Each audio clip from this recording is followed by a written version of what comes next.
Hello, good morning, friends. Oil hydraulics and pneumatics, chapter 3. Topic name is hydrostatic transmission system. This is a transmission system which is transmit the power of fluid from the resource to the system.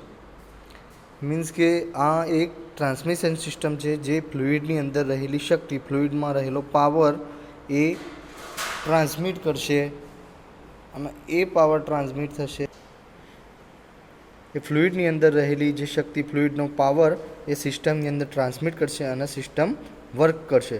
તો in this system types of drives hydrostatic pump and motor use. અહીંયા આપણે જોઈએ છે ફિગરની અંદર કે hydrostatic pump and motor use કરેલો છે.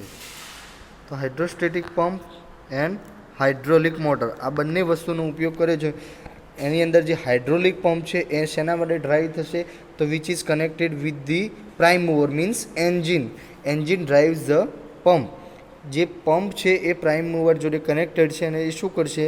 તો hydraulic pump generate the flow to drive hydraulic motor. Hydraulic મોટરને ચલાવવા માટે હાઇડ્રોલિક પંપ એ ફ્લો જનરેટ કરશે અને જે હાઇડ્રોલિક મોટર જે છે એ which is connected to the load, which is connected to the load જોડે કનેક્ટેડ હશે.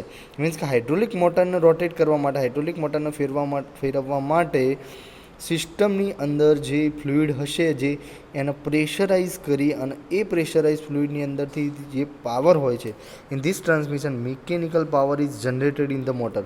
મિકેનિકલ પાવર મોટરની અંદર જનરેટ થાય છે. શેના પરિણામે? As a result of displacement under hydraulic pressure. Hydraulic પ્રેશરનો સ્થળાંતરણના પરિણામે એ જનરેટ થાય છે. અને આ સિસ્ટમની અંદર શું કહે છે? It consist of pump. Pump જે છે એ શું કરશે? Which converts torque and rotation of mechanical shaft. Torque and rotation of mechanical shaft.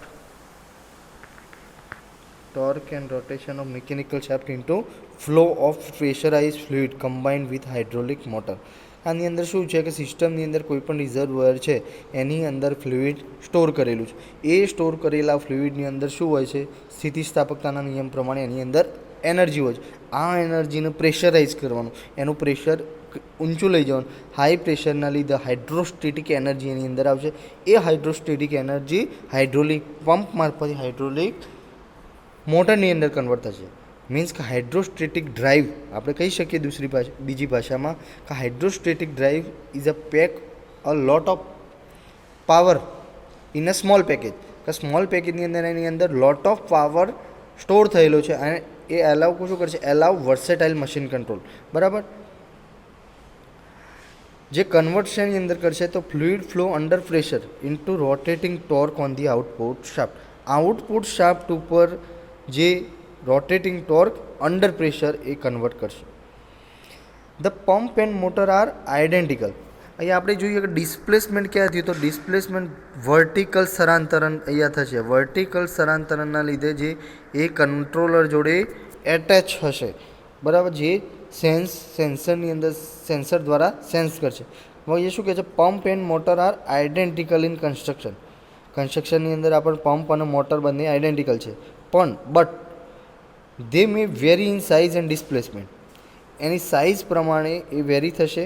Very in સાઇઝની અંદર વેરી થશે. અને ડિસ્પ્લેસમેન્ટ સ્થળાંતર એનું જુદા પ્રમાણમાં છે. Displacement unit with sensor and displacement unit with sensor. જે એક મોટરનું ડિસ્પ્લેસમેન્ટ સેન્સર બતાવે છે અને બીજું હાઇડ્રોલિક પંપ દ્વારા જે ડિસ્પ્લેસમેન્ટ થશે એને બતાવે છે. Particularly when torque multiplication is needed. આપણે ટોર્ક મલ્ટિપ્લિકેશન નીડેડ ઘણી વખત આપણે જોયેલું છે કે CVT કન્ટિન્યુઅસ વેરિયેબલ ટ્રાન્સમિશન એની અંદર પણ આ સિસ્ટમનો ઉપયોગ થતો હોય છે. અહીંયા આપણું ચેપ્ટર 3 ક્લોઝ થાય છે, અહીંયા કમ્પ્લીટ થાય છે. બરાબર. હવે નેક્સ્ટ લેક્ચરની અંદર આપણે આગળ નવું ચેપ્ટર શરૂ કરીશું. Thank you.